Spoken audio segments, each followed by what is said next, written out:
Bienvenue dans le débat de France 24. Le torchon brûle entre Paris et Rome. L'heure est grave. La situation est décrite comme sans précédent depuis la fin de la guerre par la France, qui rappelle son ambassadeur. Quelle mouche a donc piqué le Quai d'Orsay cet après-midi? Retour sur les raisons de la colère française avec Inès Lagaraille. C'est cette photo qui a mis le feu aux poudres. Luigi Di Maio, vice-premier ministre italien et chef du mouvement 5 étoiles, aux côtés des Gilets jaunes français mardi dernier. Une rencontre suivie de ce tweet. Le vent du changement a franchi les Alpes. Je répète, le vent du changement a franchi les Alpes. Une provocation de plus aux yeux du gouvernement français qui a réagi ce jeudi en rappelant son ambassadeur en Italie pour des consultations. La France a fait depuis plusieurs mois l'objet d'accusations répétées, d'attaques sans fondement, de déclarations outrancières que chacun connaît et peut avoir à l'esprit. Cela n'a pas de précédent depuis la fin de la guerre. Les dernières ingérences constituent une provocation supplémentaire et inacceptable. Matteo Salvini, le ministre italien de l'Intérieur, répond que Rome ne veut pas de conflit avec Paris et propose une rencontre avec Emmanuel Macron pour tourner la page. Car depuis plusieurs mois, les tensions s'accumulent entre les deux pays. Gilets jaunes, Libye, réfugiés, projet de ligne ferroviaire entre Lyon et Turin alimentent la discorde entre Paris et Rome. Luigi Di Maio a reproché publiquement à la France d'appauvrir l'Afrique avec le franc CFA. Et Matteo Salvini a lui accusé Emmanuel Macron d'être hypocrite sur le dossier des migrants. Je suis proche avec tout mon cœur et tout mon travail du peuple français, de millions d'hommes et de femmes qui vivent en France avec un très mauvais gouvernement et un très mauvais président de la République. Cette crise donne le ton des élections européennes prévues au mois de mai, un rendez-vous où s'opposeront les libéraux pro-européens et les gouvernements proches de l'extrême droite. Et pour débattre, j'ai le plaisir d'accueillir à mes côtés Caroline de Cabaret, chef du service Europe de France 24. Bonjour Caroline. Bonjour. Également avec nous Laurent Jacobelli, délégué général du Rassemblement national. Bonjour. Bonsoir. Et Giuliano D'Empoli, vous êtes directeur du think tank Volta. Vous avez été conseiller de Matteo Renzi, qui est l'ancien président du Conseil, à l'époque pour le Parti démocrate italien. Caroline, est-ce qu'on sait combien de temps l'ambassadeur Christian Massé restera en France ? Alors, il est en fait ici rappelé, oui. Mais c'est un geste très symbolique. C'est pas la durée de son séjour en France qui véritablement est importante. Non, la question c'est il retournera à Rome. La question, c'est à quelles conditions il retournera à Rome. Et ce qui est quand même assez frappant, c'est que quand Matteo Salvini se dit prêt à rencontrer Emmanuel Macron, on a quand même envie de dire, alors qu'il est au centre, au cœur de cette crise diplomatique pour les propos qu'il a tenus, alors on va les rappeler un après l'autre, mais il a quand même dit qu'il ferait un très mauvais président. On va l'écouter peut-être, Caroline, finalement, on n'est jamais mieux servi que par l'émetteur. Et puis, on continuera notre discussion juste après. Écoutez ce qu'a dit donc Matteo Salvini, c'était il y a maintenant 2 semaines environ. Voilà. Je suis proche, avec tout mon cœur et tout mon travail, du peuple français, de millions d'hommes et de femmes qui vivent en France avec un très mauvais gouvernement et un très mauvais président de la République. Bon, alors ça c'est aujourd'hui, Matteo Salvini donc qui se déclare proche du peuple français, mais il n'accuse pas Emmanuel Macron. Alors pour qui se prend-il, j'ai envie de dire quand même. Alors protocolairement, et c'est le ministre de l'Intérieur, il veut rencontrer le président. Ça pose déjà un problème protocolaire important. Et c'est véritablement le témoignage un peu direct qu'il se prend pour l'homme fort du gouvernement italien. Or, en vérité, c'est vrai que au moment des élections donc du 15 mai, il était à 16%, évidemment, son parti, la Ligue, et c'était les 5 étoiles qui étaient à 35%. Et aujourd'hui, la tendance s'est inversée. Donc c'est vrai qu'il est dans une dynamique positive, etc. Mais c'est en partie lui qui a entretenu cette rhétorique. Il avait dit que à la fois il était d'accord pour un duel progressiste contre populiste avec Emmanuel Macron, que c'était un très mauvais président. Avec Luigi Di Maio qui emboîte le pas en quelque sorte. C'est une surenchère, on le sent bien, entre les deux partis. Qui dira le plus de mal d'Emmanuel Macron, qui fera alliance avec ses pires ennemis, les Gilets jaunes, etc.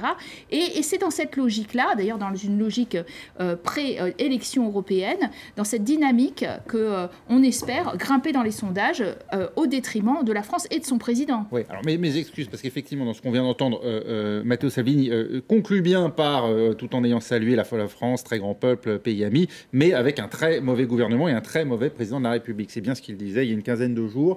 Laurent Jacobelli, d'abord, ces propos de Matteo Salvini ne vous ont pas choqué pour le coup. Et puis, c'est vrai, ce que dit Caroline de Camara, on a l'impression que taper sur Emmanuel Macron, ça devient un argument électoral payant en Italie.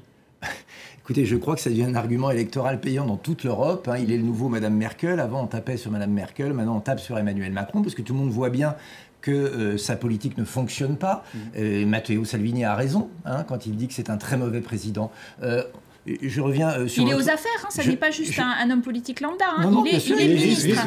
Tout à fait. Et ça n'empêche pas de pouvoir dire la vérité, je crois. Non, mais on voit aujourd'hui l'aboutissement d'une stratégie qui a commencé Emmanuel Macron. Il faut dire les choses.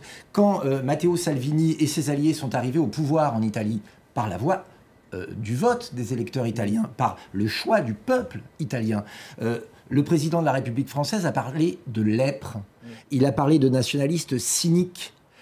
Il a parlé de ceux qui, dans nos alliés historiques et voisins, allaient vers le populisme et le nationalisme. Sans jamais accoler de nom à tous ces propos, vous le savez très bien. La ficelle était un peu grosse. Donc il a commencé les hostilités, il y a eu la stratégie de l'insulte, il y a maintenant la stratégie de la tension, parce que quand même, rappeler son ambassadeur, parce qu'un membre du gouvernement italien a parlé à des opposants politiques, ça ne s'est jamais vu. On va voir quand même le tweet qu'on a vu à l'instant d'ailleurs de Luigi Di Maio, donc haut vice-président du Conseil italien, qui donc qui fait le déplacement, non seulement il vient en France, mais il va donc à Montargis cette semaine, donc vraiment l'objectif du voyage c'était vraiment de rencontrer les Gilets jaunes, il n'y a pas de doute là-dessus, pour se mettre en scène d'une certaine manière avec ceux qui s'affirment aujourd'hui comme les premiers opposants à la politique d'Emmanuel Macron. Est-ce que là, il n'y a pas un problème quand même? C'est pas un mauvais procédé entre voisins en Europe, Laurent Jacobelli? Mais écoutez, il y a une révolte en France. Et c'est vrai que la révolte des Gilets jaunes ressemble un peu à ce qui a initié le mouvement des 5 étoiles en Italie. Mais cette agressivité d'Emmanuel Macron envers l'Italie, je crois qu'elle a deux objectifs. D'abord, d'envoyer un message aux Gilets jaunes et de dire vous n'avez pas intérêt à broncher. D'ailleurs, on l'a vu avec la politique du ministre de l'Intérieur en France. Et puis, il prépare les européennes. Il n'aime pas du tout la politique que représente M. Salvini, par exemple, en Italie. Il voit avec beaucoup de peur tout ce qui se passe partout en Europe parce qu'il est dans une Europe rabougrie, resserrée avec Mme Merkel, qui aujourd'hui n'a plus la cote dans les pays d'Europe. C'est vrai en Autriche, c'est vrai dans les pays de l'Est, c'est vrai en Italie. Macron panique. Et c'est le résultat qu'on voit là quand il rappelle son ambassadeur. Je vais vous faire réagir dans un instant, mais on va peut-être réécouter ce propos qui, selon Laurent Jacobelli, parmi d'autres, serait peut-être à l'origine finalement de cette brouille aujourd'hui. C'est ce que disait Emmanuel Macron lors de son discours au Congrès. C'était le 9 juillet 2018, il y a pas un an, mais enfin il y a déjà 8 mois maintenant. Écoutez. Mais il faut aussi le dire clairement. La frontière véritable qui traverse l'Europe est celle aujourd'hui qui sépare les progressistes des nationalistes. Giuliano D'Empoli, vous êtes italien, vous êtes plutôt classé à gauche, puisque vous avez été donc auprès de Matteo Renzi, ancien président du Conseil, du Parti démocrate italien. Quand on entend ce que vient de dire là Emmanuel Macron, ce qu'a dit Emmanuel Macron en juillet de l'année dernière, est-ce que vous considérez qu'il porte une part de responsabilité? C'est lui, d'une certaine manière, qui a ancré ce dialogue avec les dirigeants italiens dans un affrontement européen, finalement. Non, franchement, je ne crois pas. Je crois qu'il est vrai qu'au début, Macron a pensé qu'un affrontement, disons, politique avec Matteo Salvini, nouveau leader européen d'une certaine façon de la mouvance souverainiste, vu que c'est un peu le clivage qui se présente pour les élections européennes du mois de mai, il a effectivement au début pensé que ça pouvait rentrer un peu même dans son propre intérêt politique. Mais il est toujours resté à l'intérieur des bornes, disons, d'un débat relativement classique, où justement on se parle dans un langage qui reste dans les bornes de la diplomatie. Au contraire, les deux composantes de la coalition qui est aujourd'hui au gouvernement en Italie en sont complètement sortis par les affirmations de ces dernières semaines et par les comportements de ces dernières semaines. Vous les trouvez outranciers? Ils sont tout à fait outranciers, mais pour une raison, là, on n'est plus dans la logique classique. On est dans la logique des tweets de Trump, si vous voulez. Non, c'est-à-dire, on peut dire tout et n'importe quoi, seulement, au contraire de Trump, on le fait maintenant de façon officielle. Ce sont des représentants du gouvernement qui font des actes officiels et qui ont des moments officiels de dénonciation très violente et d'agressivité très forte par rapport à Emmanuel Macron et par rapport à la France. Et ils font ça dans une logique très simple, c'est-à-dire ils sont désunis sur beaucoup de fronts, ils ont un pays qui va mal et qui est aujourd'hui le premier pays de la zone euro qui est entré dans une phase de récession. Ils ont des positions différentes sur la majeure partie des sujets, notamment justement de politique économique. Et dans ces cas-là, avoir un ennemi en commun, c'est l'idéal, non ? Paolo Levi, je salue votre arrivée. Vous êtes correspondant à Paris de l'agence de presse italienne ANSA. Vous pensez, vous aussi, que c'est un enjeu électoral, une rivalité finalement entre le mouvement 5 étoiles et la Ligue, davantage que finalement un véritable enjeu franco-italien, cette question d'Emmanuel Macron? Complètement, toute cette démarche, ce théâtre, cette commedia dell'arte, passez-moi le mot auquel on assiste ces jours-ci. On a choisi nos divorces à l'italienne pour thème de l'émission. Et en quelque sorte, la campagne électorale que les deux forces au pouvoir aujourd'hui en Italie sont en train de mettre en œuvre, aussi dans ce qui est un enjeu interne. C'est-à-dire que, pour la petite histoire, disons, il y a eu quand même ces derniers jours une accélération. Il n'y a pas un jour où Di Maio ou M. Salvini cherchent d'attaquer. Il se marque à la culotte. Il y a eu une accélération depuis plus ou moins 10 jours. C'était dans un des plus grands quotidiens italiens, il Corriere della Sera, qui sort un sondage d'un grand institut. Et on découvre dans ce sondage que le parti de la Ligue du Nord de Matteo Salvini, qui était le deuxième partenaire lors des élections législatives du 4 mars dernier, avec rien que 17% des voix, gagne 18 points. Il est monté, il a eu une poussée folle. Mais est-ce que c'est pas le signe, comme le dit Laurent Jacobelli, faites-moi terminer le raisonnement, sinon on ne comprend pas le rapport. Non, mais oui, mais j'essaie de mettre ça en relation avec ce qu'a dit Laurent Jacobelli. Le pauvre Di Maio, en revanche, en perd 8. Donc, il était le premier partenaire. Il était à 32% en législative de mars. Il se retrouve à 22-23%. Contre Salvini, qui était en quelque sorte le deuxième, qui grimpe à 35%. À partir de ce moment-là, M. Di Maio a cherché de faire le Salvini 2. Oui, c'est pas la preuve que la ligne Salvini est approuvée par les électeurs, comme le dit Laurent Jacobelli? Oui, mais moi je pense que les électeurs, s'ils doivent choisir, ils choisissent l'original. Ils ne vont pas choisir un Salvini 2, c'est-à-dire Di Maio qui a fait le Salvini, mais forcément il est moins bon que Di Maio. Donc c'est un pari complètement fou, ce pari de M. Di Maio. Je pense qu'il va vraiment... sur Emmanuel Macron quand même. Le pari, c'est quand même qui tape le plus sur la France gagne des points. C'est l'idée de Di Maio. Mais en tout cas, si on va voir les derniers sondages en France, moi j'ai l'impression que comme Di Maio respire, Emmanuel Macron gagne un point, parce qu'il a gagné rien que 6 points en un mois. Donc depuis que Di Maio l'attaque, je pense que ça va plutôt mieux pour M. Macron. Au-delà du calcul politique, Caroline, parce qu'on va voir, il y a quand même des vrais sujets d'affrontement aujourd'hui entre les deux pays. Est-ce que, d'une certaine manière, Emmanuel Macron ne récolte pas, en retour finalement en boomerang d'une certaine manière, ce clivage progressiste, nationaliste qu'il a lui-même vanté ou appelé de ses voeux l'année dernière? C'est pas tellement qu'il l'a vanté, c'est surtout qu'il a une politique migratoire qui est très différente de celle que souhaite M. Salvini. C'est-à-dire que dans les faits, réellement, dans les faits, en tout cas, il tient au règlement de Dublin, donc à la possibilité d'accoster sur les côtes italiennes, alors que M. Salvini a rejeté à la mer les bateaux, y compris des ONG, y compris de la marine italienne, etc., qui accostaient tout au long de ces semaines, mettant devant la France, devant le fait accompli migratoire, de devoir décider ou non de prendre un certain nombre des réfugiés qui étaient sur ces bateaux. Il faut quand même regarder qu'il y a un paradoxe. Il y a quand même le contentieux de Vintimille, parce que le gouvernement italien renvoie à la France le cas de Vintimille où la frontière française là est totalement bloquée. Le gouvernement italien aussi, vous avez raison, en plus, il y a eu un certain nombre d'incidents, effectivement, de gardes-frontières qui sont passés au-delà de la frontière. Ça a été exploité politiquement par le gouvernement italien très très vite et très très bien, mais ce sont deux visions très différentes quand même. C'est-à-dire qu'en fait, Emmanuel Macron reste favorable à la logique de répartition par quota des réfugiés qui méritent le droit d'asile et qui sont à juste titre considérés comme des demandeurs d'asile. Laurent Jacobelli, vous dites que ce sont deux politiques radicalement différentes, alors que de l'aveu même des ONG, beaucoup se plaignent du fait que davantage de réfugiés ne soient accueillis en France. Je vais vous donner juste 2 chiffres. L'arrivée de migrants clandestins par la mer en Italie a diminué de 96% depuis que Matteo Salvini est au pouvoir. Non. C'est le monsieur. Il faut rendre à César ce qui est de César. Il y a le monsieur le ministre de l'Intérieur, Marco Minniti, du Parti démocrate, qui a réduit les débarquements de 75%. Non, s'il vous plaît, parce qu'on ne peut pas... 75%, donc c'était déjà le cas, semble-t-il, en partie avant l'arrivée de... Il a contribué après, mais le gros du travail a été fait par Marco Minniti. On donne honneur à ce monsieur. On écoute Laurent Jacobelli. Oui, les socialistes, ils ont beaucoup été critiqués. On écoute Laurent Jacobelli.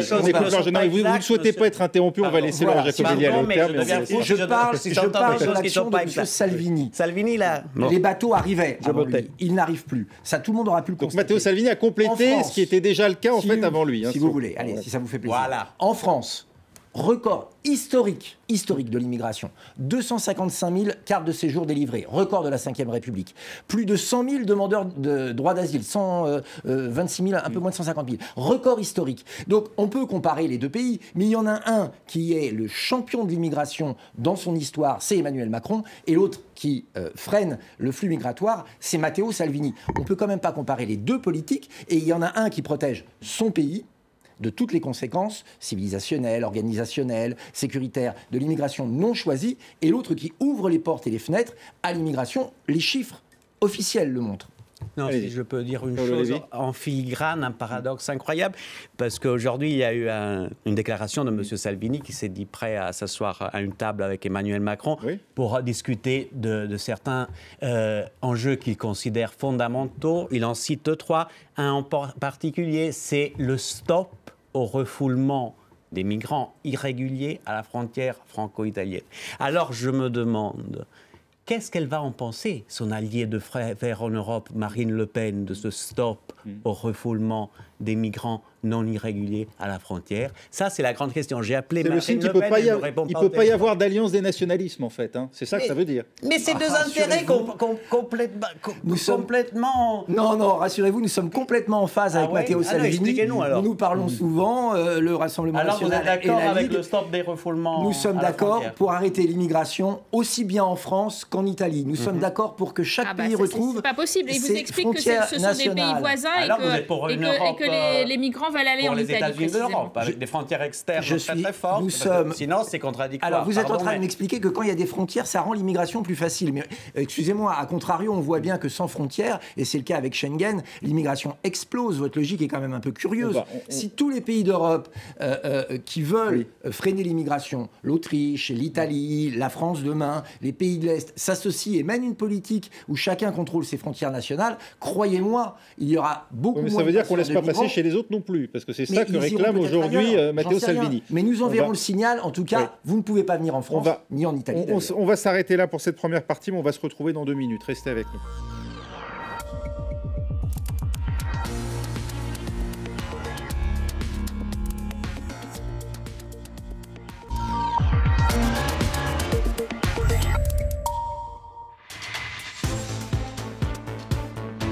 Retour au débat de France 24 avec toujours à mes côtés Caroline de Camaret, chef du service Europe de France 24, Laurent Jacobelli, délégué national du Rassemblement national, Giuliano D'Empoli, directeur du think tank Volta et ancien conseiller de Matteo Renzi, et Paolo Levi, correspondant à Paris de l'agence de presse italienne ANSA.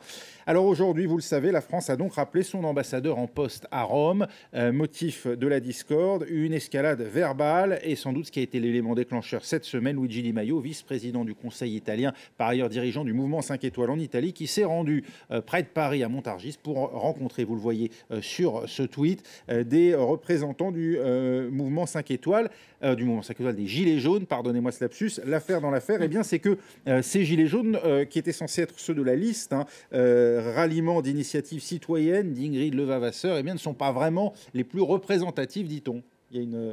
Ouais, écoutez, j'ai eu Ingrid Levavasseur au téléphone. Elle m'a expliqué cette incroyable affaire. En fait, elle se dit absolument pas contraire à une rencontre avec Luigi Di Maio. Oui, parce qu'il y a quand même des points communs. Elle m'a dit qu'elle est honorée de l'intérêt que Luigi Di Maio porte à ses égards. Tout simplement, ce qu'elle m'a dit, c'est avant, on se structure, on forme cette liste, et moi, je pensais de les retrouver éventuellement fin février, début mars, quand on avait, disons, s'était organisé intérieurement. Et entre-temps, il y a un monsieur, Christophe Chalençon, dit-elle, qui s'est introduit dans cette liste quand il y a eu la démission du directeur de campagne il y a 2 semaines, et qui, apparemment, il a complètement court-suité et organisé presque derrière elle cette rencontre. Elle a été prévenue de cette rencontre, dit-elle, 10 minutes avant, un quart d'heure avant le meeting à l'Hôtel de France à Montargis. Et donc, aujourd'hui, elle a dit ce monsieur n'est absolument plus légitime dans notre liste, et voilà. Cela dit, c'est un peu la tragique histoire des Gilets jaunes depuis 2 mois, c'est que chaque représentant autoproclamé est systématiquement démenti par ses pairs. Ça a été pas mal la tragique histoire des 5 étoiles aussi, en fait. Alors justement, les 5 étoiles ont un peu la même méthodologie, ils sont partis aussi de la rue, ils ont aussi tweeté sur Internet, ils ont raflé des mairies où ils n'ont pas fait des miracles, dans certains, ils sont quand même très très contestés dans leur politique municipale. Donc ils se sentent très proches, disent-ils, de ces Gilets jaunes, mais on sent bien qu'ils surfent sur une vague et qu'ils visent en effet une liste commune qu'ils ne peuvent plus constituer aux européennes, puisqu'ils sont dans un parti différent de monsieur, en l'occurrence et de Marine Le Pen, non pas un parti d'extrême droite, mais ils se cherchent des partenaires de coalition. Et ça, pour eux, c'est absolument impératif. Et c'est d'ailleurs, on sent bien que c'est leur stratégie. Et puis, Luigi Di Maio, il essaye de monter aussi sur des thématiques qui ne sont pas les siennes, parce qu'on a dit qu'ils étaient cantonnés à l'économie. Lui est ministre de l'économie. Et puis, tout d'un coup, il accuse la France, avec la crise migratoire, de n'avoir jamais cessé de coloniser des dizaines de pays africains. Et ce qui a tendu beaucoup, évidemment, les relations sur le franc CFA, etc. Oui, parce des accusations colonialistes parce qu'ils ont accusé effectivement la France d'avoir appauvri l'Afrique à travers le franc CFA et donc d'être responsable de ces flux migratoires. Voilà. Et donc, il marche aussi sur les plates-bandes qui fonctionnent bien, on l'a dit, de M. Salvini. Or, il faut quand même faire attention parce qu'il y a des chiffres très contradictoires. 72% des Italiens approuvent la loi anti-migrants de M. Salvini, etc. Mais 60% désapprouvent totalement le gouvernement dans son ensemble. Parce que ce qui compte pour les Italiens, ça reste l'économie. Où avez-vous vu ce chiffre ? Ça reste l'économie. 55% des Italiens soutiennent leur gouvernement. C'est un chiffre qui est paru il y a 2 jours. C'est un chiffre qui est... qui a combien de temps ? Qui part la semaine dernière, 60%. 55% des Italiens soutiennent leur gouvernement et ça doit faire pâlir d'envie d'ailleurs les dirigeants. Ça dépend des thèmes. De comment on pose la question. Voilà. De toute façon. Ça dépend des thèmes. Giuliano D'Empoli, je voulais vous demander, quand vous voyez vous le mouvement 5 étoiles et ce que sont les Gilets jaunes aujourd'hui, vous vous dites c'est un peu la même racine. Il y a des analogies évidentes, surtout dans cette dimension post-idéologique où en réalité on fonctionne sur un mode qui serait le dépassement de la démocratie représentative. On représente les instances des gens directement, surtout à travers d'ailleurs les réseaux sociaux et des instruments, disons, liés à Internet. On n'a pas véritablement de plateforme à soi et d'idéologie à soi, mais on fonctionne un peu comme un algorithme, un peu comme Google ou un peu comme Facebook. On répond à toutes les questions et on peut d'ailleurs être très très flexible en termes de positionnement politique. Avec la grande différence quand même qu'en Italie, le mouvement 5 étoiles a été construit, d'ailleurs par une société privée, d'un visionnaire, M. Casaleggio, qui a compris il y a 15 ans que la nouvelle politique, ça aurait été comme ça. Et donc, il a construit le mouvement, il a recruté d'abord un comique pour être le porte-parole de ça, puis toute une autre série de figures qui aujourd'hui sont les gouvernants de l'Italie pour le mouvement 5 étoiles, qui, presque à travers une sorte de casting. Et donc, tout ça, en réalité, derrière ça, il y a quand même un ordre très précis. Hein. 5 étoiles, c'est Berlusconi, disons, c'est-à-dire c'est une entreprise privée appliquée à l'époque des réseaux sociaux. Donc c'est vraiment un expériment politique assez incroyable. Alors que, apparemment, et c'est d'ailleurs un peu la source des contradictions dont vous parliez, les Gilets jaunes sont, même s'ils fonctionnent un peu sur le même modèle, ils sont beaucoup plus déstructurés, sans leadership, etc. Laurent Jacobelli, à l'image de ce qui s'est passé en Italie, est-ce que vous vous sentez demain de pouvoir gouverner avec les Gilets jaunes s'ils parviennent à se structurer politiquement ? Écoutez, est-ce que c'est ça votre idée, le projet politique aujourd'hui qui pourrait remédier à finalement l'échec qui a été celui de Marine Le Pen à la présidentielle, où on a bien vu qu'elle manquait... 11 millions d'électeurs, c'était quand même mais en tout cas, il y a eu un vrai doute sur sa capacité à assumer la présidence. En tout cas, aujourd'hui, elle est reconnue comme la principale force d'opposition à Emmanuel Macron, vous le reconnaîtrez. Elle est même reconnue dans un sondage qui est paru hier comme plus capable de rassembler les Français que le président de la République actuelle. Nous gouvernerons, et c'est pour ça que nous nous appelons Rassemblement national, avec ceux qui voudront gouverner avec nous au sein d'une alliance et qui partageront les mêmes objectifs pour la France, c'est-à-dire le retour de la souveraineté, le retour... On voit bien que l'immigration n'est pas un sujet pour les Gilets jaunes, en tout cas pas dans ce qui ressort des études qui ont été faites. Ça l'est parfois sur le terrain, mais une fois encore, les Gilets jaunes, aujourd'hui, on ne sait pas ce que ça va devenir. Est-ce que ça va devenir un mouvement politique? Est-ce que ça reste un mouvement spontané? Il se présente en tout cas aux élections européennes. Oui, ça, mais alors, c'est une indication. C'est une question un peu théorique. Moi, j'aimerais revenir quand même sur ce clivage qui traverse... Vous déplorez leur liste? Non, pas du tout. Le fait qu'il y ait une liste Gilets jaunes. Vous savez, on est pour la proportionnelle et pour que la meilleure représentativité... Vous dites pas c'est une manœuvre, parce que comme on a pu l'entendre par ailleurs...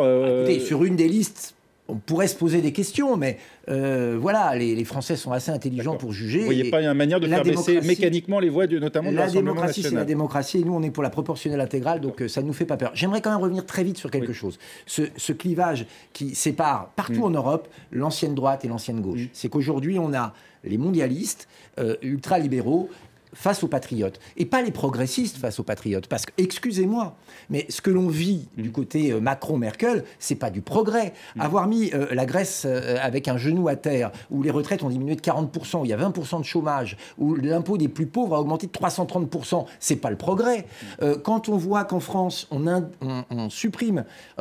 augmente la CSG, on désindexe les retraites, c'est pas le progrès.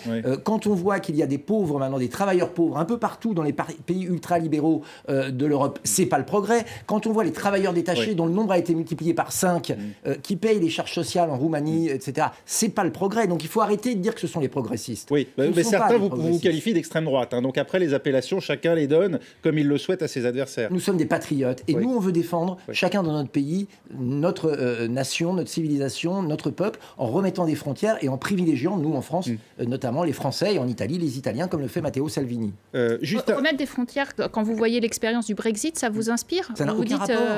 Vous dites pourquoi pas à ce moment-là, si vous rejetez l'Europe et vous dites nous finalement nous sommes les euros, on va faire un peu d'euroscepticisme, on va quand même mettre en cause Schengen, etc. Jusqu'à essayer l'expérience du Brexit dont on voit en ce moment qu'elle est désastreuse. C'est pas dans notre programme. Nous, ce que nous voulons, c'est avec nos partenaires autrichiens, italiens, Monsieur Orban et différents représentants des pays. Ça n'est plus dans votre programme à cause de la Grande-Bretagne, peut-être, non? Non, ça l'était plus avant, mais je peux vous répondre sur le Brexit. Changer cette Union européenne, qui n'est finalement pas l'Europe, pour avoir une Europe des nations, où chacun travaille dans son pays, travaille avec les autres, projet par projet. Pour revenir sur le Brexit, c'est quand même symbolique. C'est pas le débat. Oui, non, mais le Royaume-Uni, le peuple du Royaume-Uni s'est prononcé pour la sortie de l'Union européenne. L'Union européenne fait tout pour leur pourrir la vie, notamment pour que ça serve d'exemple et que personne d'autre veuille le faire. Monsieur Donald Tusk a quand même demandé dans quelle partie de l'enfer les partisans du Brexit iraient. C'est quand même... Pardonnez-moi, mais à ceci près qu'on le voit dans les négociations du Brexit, l'Europe, pour le coup, présente un front uni. on n'a pas entendu particulièrement la Pologne, la Hongrie, l'Italie rompre les rangs avec leurs partenaires dans le front qui est opposé au Royaume-Uni. Donc preuve quand même qu'il y a l'idée qu'un projet commun, on souhaite le soutenir. Non, il y a aussi l'idée de montrer au peuple anglais qu'ils ont fait le mauvais choix et de leur faire payer. Et ça, ce n'est pas acceptable. En tout cas, c'est la politique de vos partenaires en Europe, visiblement, qui sont au pouvoir. Non. Paolo Levi. Cette question, alors une autre question peut-être, parce que vous semblez un peu surpris. Par rapport à ça, dans les frontières, mais ça c'est complètement personnel, oui. ça n'a aucun intérêt. D'accord, alors on va revenir peut-être sur les rapports entre la Ligue et le mouvement 5 étoiles, parce que parmi les sujets qui concernent la France au premier chef et sur lesquels ils ne sont pas d'accord, il y a notamment ce tunnel Lyon-Turin qui risque d'empoisonner leurs relations. En tout cas, Paris aujourd'hui est suspendu à leur décision, un projet qui a été lancé en 2012. Et Matteo Salvini, lui, et la Ligue veulent le réaliser. Le mouvement 5 étoiles lui est farouchement opposé. Et Rome doit se prononcer avant les élections européennes. Une analyse coût-bénéfice a été réalisée. Elle a même été transmise à la France. Elle ferait apparaître une perte sèche pour l'Italie. Qu'est-ce qu'on en sait ? Et dans quelle mesure ça pèse aujourd'hui sur leur rapport ? C'est une analyse qui a été préparée d'ailleurs par une commission qui a été nommée d'experts qui étaient connus pour leur opposition au projet. Donc ils ont calculé, et la façon dont les calculs ont été faits n'a pas été rendue publique en Italie. D'ailleurs, on dit que l'étude a été transmise au gouvernement français, mais elle n'a pas été rendue publique en Italie. Les membres de cette commission ils appartiennent presque tous au même cabinet d'études. Je crois que c'est 6 personnes, dont 5 font partie du même cabinet d'études, qui justement est connu en Italie dans les milieux spécialistes pour être opposé à toutes les constructions de lignes à haute vitesse et de grandes infrastructures. Quelles seraient les conséquences pour la France d'un éventuel retrait italien ? Il y aurait des compensations ? Alors déjà, il faut savoir quand même que vous avez mentionné ce tunnel, 57 km, 8,6 milliards d'euros, c'est le chiffrage, et c'est déjà creusé. On a commencé les travaux, soyons tout à fait honnêtes. Mais il faut comprendre quand même que la France, elle regarde de l'autre côté, côté italien, avec cet effarement de voir qu'il y a une guerre entre les partenaires de la coalition sur ce thème. Enfin, on se souvient de Notre-Dame-des-Landes, il y avait une guerre interne au Parti socialiste. Donc là, il y a une guerre interne entre les deux partenaires de coalition, dont l'un, les 5 étoiles, ont juré qu'ils n'investiraient jamais dans les grandes infrastructures, etc. C'était même dans leur programme. Ça leur a été reproché au moment de l'effondrement du pont de Gênes. N'oublions pas quand même que c'est une des grandes lignes de leur programme qui a été très toxique pour eux. Et de l'autre côté, il y a la Ligue du Nord, anciennement du Nord, c'est-à-dire très très attachée à la prospérité de ce Nord, et qui se rend bien compte que, au-delà de l'idéologie, véritablement, c'est quelque chose qui permettrait. Alors, il y a véritablement eu un certain nombre de réunions. Giuseppe Conte est obligé de trancher qui est totalement absent, effectivement, ce leader du gouvernement un petit peu fantoche quand même par rapport à deux personnalités très fortes, on le voit bien, a été obligé de trancher pour l'instant, d'essayer d'apaiser les esprits. Mais ça, non seulement c'est un challenge franco-italien très important et qui pèse pour le gouvernement français parce qu'il est toujours dans l'incertitude de ces grands investissements européens également, parce que c'est beaucoup aidé par l'Union européenne. Il y a donc cette incertitude qui est entretenue dans ce match entre les deux partenaires de coalition. Ça peut faire éclater le gouvernement, ça ou pas ? Ah oui, c'est certainement le dossier sur lequel le gouvernement italien explosera. On ne sait pas si avant ou après... Ah, il explosera. Pour vous, c'est même pas inconditionnel. Mais oui, ça, je veux dire, c'est le secret de Paul Chinel. Regardez-les, ils n'ont rien à voir. C'est vraiment une alliance contre nature. Eux-mêmes, ils le disent en coulisses et même pas en coulisses. Donc, ce gouvernement... il est destiné à durer encore quelques mois. On ne sait pas s'il va exploser. Avant, je ne pense pas, parce que ça m'étonnerait quand même qu'il explose avant les élections européennes, mais certainement après. Et le thème, comme vous l'avez dit très justement, de la Lyon-Turin est certainement un des thèmes de friction les plus importants. Et il est fort probable que c'est exactement ce TGV que ce gouvernement se prendra dans la gueule, pour citer un gilet jaune. Toujours est-il que ces conflits, on l'a dit, s'inscrivent dans la campagne, le contexte de pré-campagne pour les élections européennes. Écoutez, ou lisez plutôt ce qu'a dit aujourd'hui la porte-parole du Quai d'Orsay dans son communiqué, Agnès van der Mul. Après des désaccords, avoir des désaccords est une chose, instrumentaliser la relation à des fins électorales en est une autre. La campagne pour les élections européennes ne saurait justifier le manque de respect de chaque peuple ou de sa démocratie. Tous ces actes créent une situation grave qui interroge sur les intentions du gouvernement italien vis-à-vis des relations avec la France. En gros, elle accuse les dirigeants italiens d'électoralisme. On va peut-être revoir une image. C'était le 28 août dernier. Matteo Salvini rencontrait à Milan le Premier ministre hongrois Viktor Orban, qui le qualifiait alors de héros. Au-delà des postures communes ou des provocations, Laurent Jacobelli, est-ce qu'il y a pour vous un vrai projet politique commun entre ces différents partis? Est-ce que vous vous y inscrivez? Vous voulez dire quel parti Fidesz, donc le parti de Viktor Orban, et la Ligue. Bien sûr.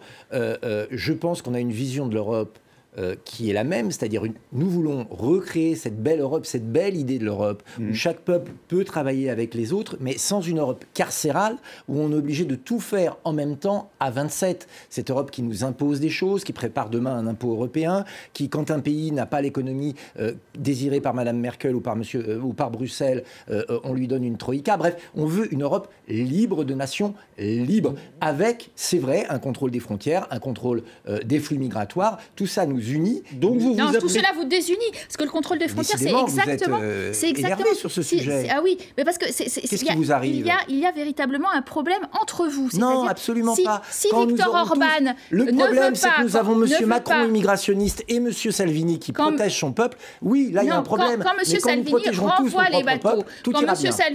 Salvini dit « je veux plus de solidarité européenne », l'Europe a échoué, il n'y a pas eu de solidarité sur la répartition des réfugiés. Quand M. Orban lui répond « oh, je suis tellement d'accord avec vous sur l'immigration, simplement j'en prendrai zéro ». Oui, mais nous aussi. Là, évidemment... je vous réponds, nous en prendrons zéro aussi. Vous êtes tous d'accord pour ne trouver aucune solution européenne solidaire. Voilà, ça ne rend pas vraiment service à Matteo Salvini, ça.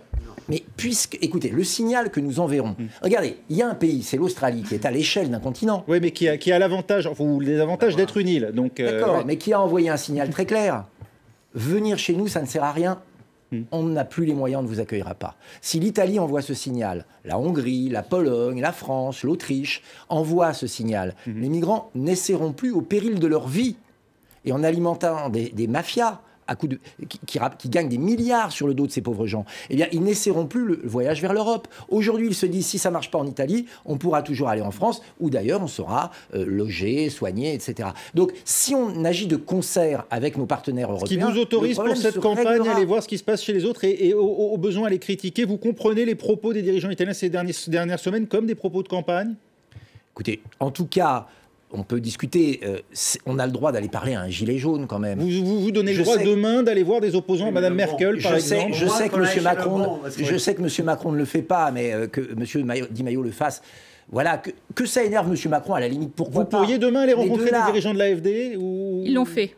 Mais nous rencontrons des dirigeants... Ils l'ont fait, mais ils ne sont pas au pouvoir. Non, mais la chose la plus drôle, c'est pas aller chez le gilet jaune, c'est se Tout cela n'est pas à l'échelle. Tout cela n'est pas à l'échelle. Créer un incident diplomatique qui n'a pas eu lieu depuis la fin de la Seconde Guerre mondiale, c'est quand même complètement disproportionné. Et on parlait de campagne européenne, je pense que Macron a commencé sa campagne. Et qui dit, moi, l'Europe des patriotes, je n'en veux pas. Je défendrai coûte que coûte l'Europe Merkel-Bruxelles. Non, si je peux ajouter, parce que c'est trop drôle, je viens de l'apprendre. Voilà, disons, le péché originel a été aussi celui de Di Maio, qui a montré son dilettantisme total, c'est d'aller chez un monsieur qui considérait et qu'il a défini leader des Gilets jaunes, alors que c'était monsieur Christophe Chalençon, que c'est presque un illustre inconnu.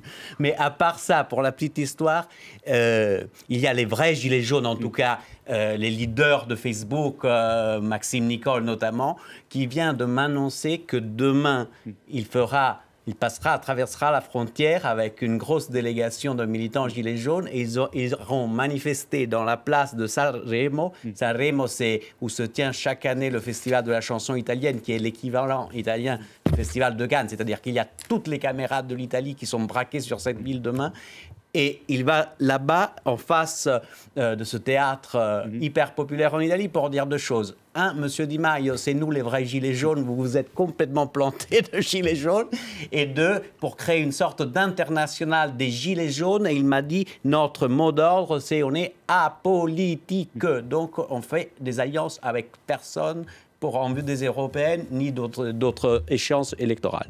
En face, en tout cas, de cet axe Orban-Salvini. Ah oui, alors Viktor Orban, lui d'ailleurs, son parti Fidesz ne compte pas rejoindre les rangs du PiS. Il est au Parti populaire européen. Et pour l'instant, ce n'est pas un allié, objectivement. Il ne fera pas groupe commun au Parlement européen avec la Ligue et avec le PiS polonais. Non, il est dans la famille de la grande famille de droite qui va jusqu'à Orban, dont on se demande s'il ne rapproche pas un petit peu ce parti des extrêmes. Ça, oui, on est en droit de se poser la question de l'urbanisation du Parti populaire européen avec la présence de M. Orban dans ce parti. Mais en vérité, c'est effectivement maintenant le duel, ou plus exactement ce qui s'organise, c'est la place de ce Parti populaire européen qui est toujours premier, qui risque d'arriver une fois encore premier aux élections européennes. La place de cette extrême droite avec M. Salvini, avec le Rassemblement national et d'autres, bien sûr l'AfD, vous l'avez mentionné, le FPE en Autriche qui est au pouvoir, etc.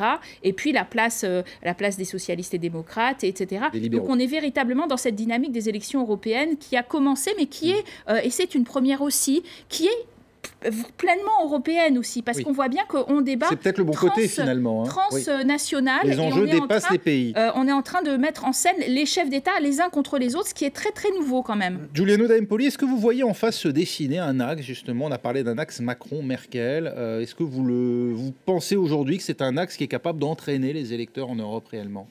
Écoutez, je pense que si on accepte la logique dont parlait monsieur... Et qui pour le représenter en Italie qui est celle, disons, d'un affrontement entre nationalistes et globalistes. Les globalistes aujourd'hui sont perdants. Moi, je ne crois pas du tout que ce soit un clivage acceptable parce que ça signifierait aussi laisser le thème de l'identité, des racines, des frontières même et d'une certaine protection à, disons, ce que monsieur a appelé les nationalistes, les patriotes. Voilà. Et là, du coup, je pense que l'effort qui devra être fait par M. Macron, par Mme Merkel et par tous les autres qui voudront s'unir à eux, notamment en Italie, ce sera de sortir de cette logique d'un affrontement purement juste entre le parti de ce que Steve Bannon, disons un peu l'idéologue des nationalistes internationaux, qui est un oxymore, mais peut-être pas tant que ça, dit juste le parti de Davos, le parti des élites, etc.